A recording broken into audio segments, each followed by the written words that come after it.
Hi folks, this is Rob with another installment of I Want to Buy a Gun. Now remember, the purpose of these videos is to provide new gun owners or people who are looking to buy a handgun or a shotgun or a rifle or some other type of gun, the new gun buyers, to give them some information so that when they go into a gun store, they don't feel completely at sea or ill at ease in dealing with people in gun shops. So kind of give you an idea of what you're looking for and give you some tips so that you can appear at least fairly knowledgeable and you don't get taken advantage of by people who are trying to sell you something that you really don't need.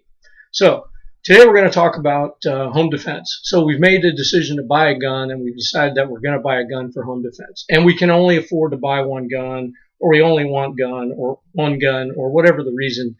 We've decided that we're just going to get one gun and that it's going to be for home defense. Okay, that's great. Remember, first rule in a gunfight, you got to have a gun. Second rule of a gunfight, you got to have a gun you can use effectively. So let's talk about that for just a minute. What kind of gun do we want to buy to use specifically for home defense? Do we want a pistol? Do we want to buy a rifle? Or do we want to buy a shotgun? Well, today I want to talk a little bit about buying a shotgun for home defense and why we would want a shotgun for home defense. You know, shotguns have been around for a long time. They're referred to as scatter guns. Some people call them poor man's machine gun. But why would you want to buy a shotgun to use for home defense? Well, there are a couple of pros to having a shotgun for home defense. Number one is there is a lot of ammunition types that you can get out there. And so you can buy ammunition specifically tailored for what you think you need to do in defending your home against intruders or people who want to come into your home and do bad things. So you can tailor the ammunition type and the size of the shotgun based on where you live, the kind of house you have, the materials it's made out of. All those things can go into factoring what type of shotgun you want to buy. Shotguns are typically easier to aim than a handgun. Now, they're probably not as easy to aim as a rifle, but the advantage with a shotgun is that when you aim a shotgun, you have a little bit of a buffer because the pellets that it fires, unless you're shooting slugs, the pellets that it fires sort of spread out a little bit.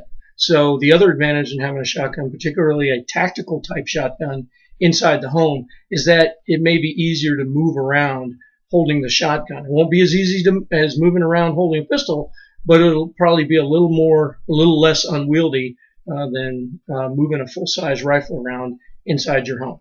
So again, new gun buyers considering a shotgun, that's just another reason to consider. Shotguns are very easy to operate.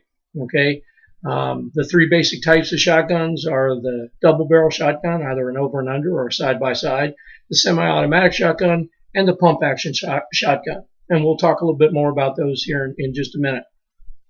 A shotgun gives you a lot of options. So what are some of the cons? Well, they are large guns. They're larger than a handgun, as I said. So it's not like you can leave a shotgun sitting on your bedside table. You're going to have to figure out where you want to put it, where you want to store it, where you want to keep it when it's ready for use. Another thing to consider is that unless you buy a really small shotgun, you're going to have some recoil to deal with because shotguns put out a lot of energy.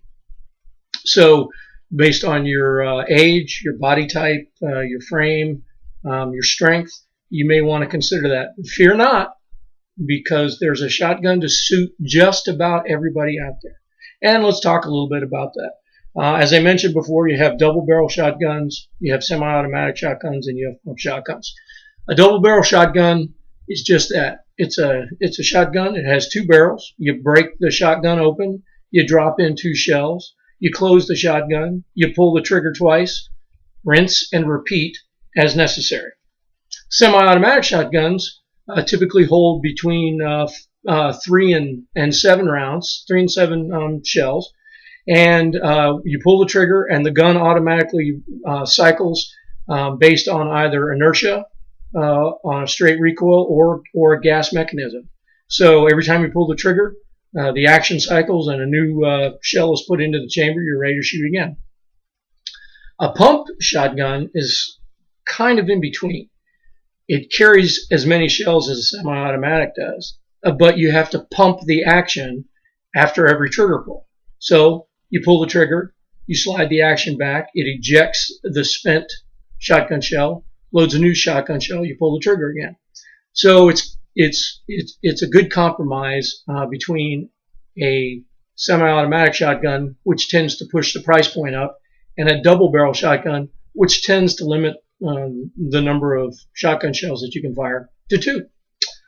So let's talk a little bit about the sizes of shotguns. Shotguns run typically in 10 gauge, very rare, 12 gauge, most common, 20 gauge, slightly smaller than a 12 gauge. Getting the picture now? The smaller the number, the bigger the shotgun. And then you have a 410. Now, I've had a lot of people, and that's the smallest shotgun that you can typically find. I've had some people ask me, well, Rob, why would you want to use a 410 shotgun for home defense? Well, if it's the only gun you've got, and it's the only gun that you can use effectively, then it's the right gun. But let me tell you something about a 410 shotgun. It's a small shotgun, but a 410 slug is about the same size as a 40 caliber or 45 caliber pistol. So it's a really big bullet, even though it's a small shotgun. And again, because it is a shotgun in the frame, it might be the easiest one for you to use. So, second rule of gunfight, make sure you have a gun you can use effectively. So here are some other things to consider. What size shotgun do I want to buy? And again, 12 gauge is typically the most common. That's going to have a higher recoil with most loads than a 20 gauge. 20 gauge is going to have a higher recoil than a 410 gauge. Barrel length. What I would recommend for home defense is what's called a typical tactical shotgun with a barrel length of between 18.5 inches and 19.5 inches. Now, tactical shotguns, you see them out there in gun stores. They're typically the ones with the pistol grips, and they usually have a ghost ring sight as their rear sight. That's all great. Those are the kinds of things that you have to train to use the various sighting systems. But the important thing about a tactical shotgun is it's made to be lightweight. It's made to be employed in close quarters. So your average room in your house is between 12 and 14 feet long. Your average large size room in a house, like a basement room, is maybe 25 feet. That's close quarters. That's extremely close quarters. So you don't want to have a long barrel shotgun that you're trying to swing around the room, knocking down lamps, running into all sorts of things. So you want to have something that's a little shorter, 18.5 to 19.5 inches, and that makes it easier to employ inside the home. Another thing you might want to think about is what type of ammunition do you want to use? Do you want to use slugs? Do you want to use double-aught buck?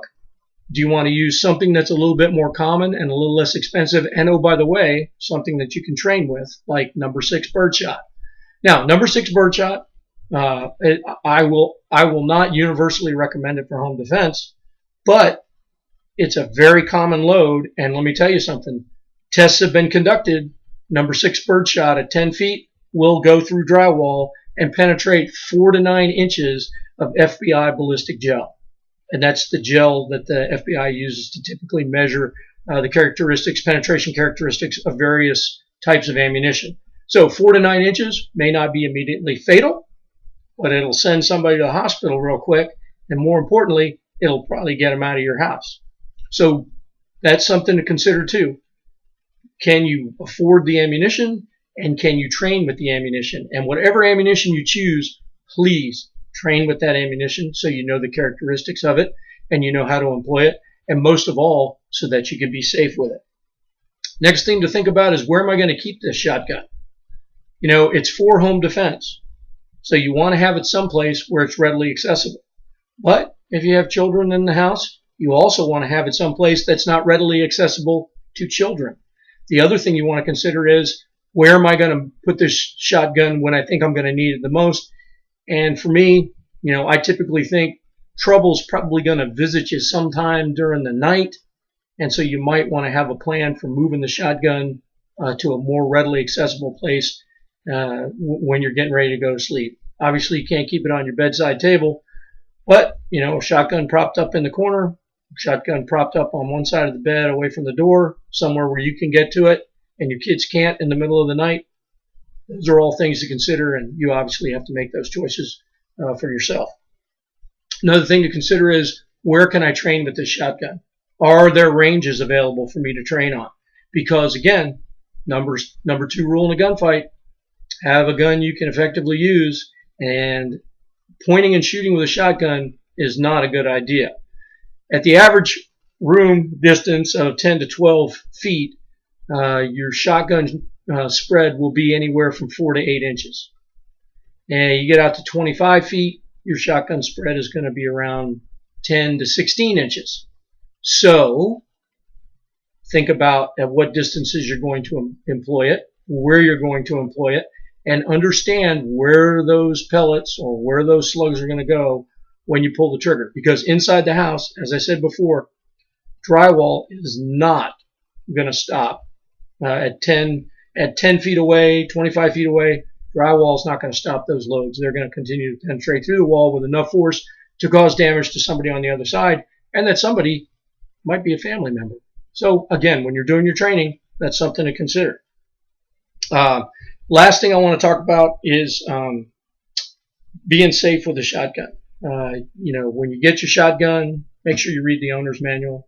Make sure you understand how the shotgun works, and then take the shotgun out, train with it, get a lock for it. If you're sharing a home with somebody that you don't want to have ready access to it, or put it in a locked container until you're ready to use it, or until you're coming up on a critical time, like maybe at night, you take it out of the gun safe and you put it next to the bed. Just something to consider. Okay, so follow me on Twitter, please. #ThatOldGuyKnows. And I want everybody to make sure that you are be safe, shoot straight, and have a great day.